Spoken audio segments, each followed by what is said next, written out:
సినీ సెలబ్రిటీలు చాలామంది చిన్న వయసులో లేదా కెరియర్ బిగినింగ్‌లో ఎన్నో ఇబ్బందులు ఎదుర్కొన్నారు. అంతేకాదు కొంతమంది తమ సొంత ఇంట్లో వాళ్ళతో ఇబ్బందులు ఎదుర్కొన్నామని చెప్పి షాక్ ఇచ్చారు. అలాగే కొంతమంది సొంత తండ్రి చేతుల్లోనే లైంగిక వేధింపుల బారిన పడ్డామని చెప్పి అందరూ షాక్ అయ్యేలా చేశారు.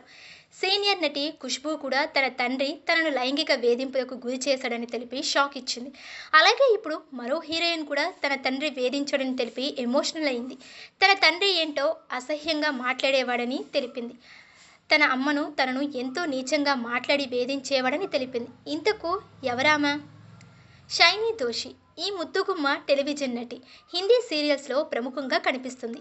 ఆమె 15 సెప్టెంబర్ 1989న గుజరాత్లోని అహ్మదాబాద్లో గుజరాతీ కుటుంబంలో జన్మించింది.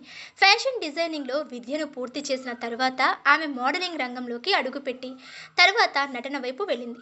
2013లో సరస్వతి చంద్ర సీరియల్లో కుసుమం దేశాయ్ పాత్రలో టెలివిజన్లో అడుగు 2020లో రాత్రికే యాత్రితో వెబ్ సిరీస్లోకి అడుగుపెట్టింది.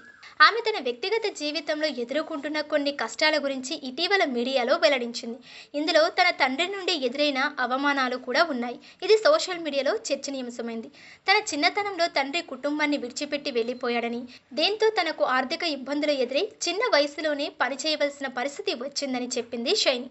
16 ఏళ్ల వయసులో తన తండ్రి తనను అసభ్యకరంగా వేశ్య అని అనేవాడని, ఇండస్ట్రీలో ఉండటం ఆయనకు ఇష్టం లేదని, నన్ను మా అమ్మను ఎంతో వేధించేవాడని షైనీ ఆవేదన వ్యక్తం చేసింది. ఈ అనుభవాలు తన వ్యక్తిగత జీవితంలో తీవ్రమైన గాయాన్ని మిగిల్చాయని, అయినప్పటికీ తన కష్టాలను అధిగమించి ఇప్పుడు ఈ స్థాయిలో ఉన్నానని తెలిపింది.